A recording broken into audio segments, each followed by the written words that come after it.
গাজরা দাওয়ান থেকে গাজরা নিয়ে নিচ্ছে, গাজরা নিচ্ছে, গাজরা দাওয়ান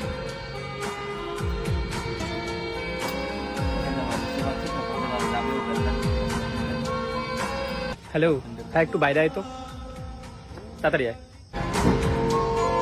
কি রে বাবা, কি করে আইছিস? চল তোর জন্য একটা গিফট আনছি।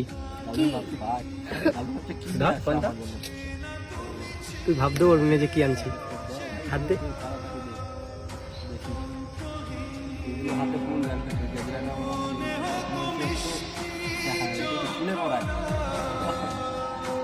এটা কি বলতো? এটা চুলে দেয়।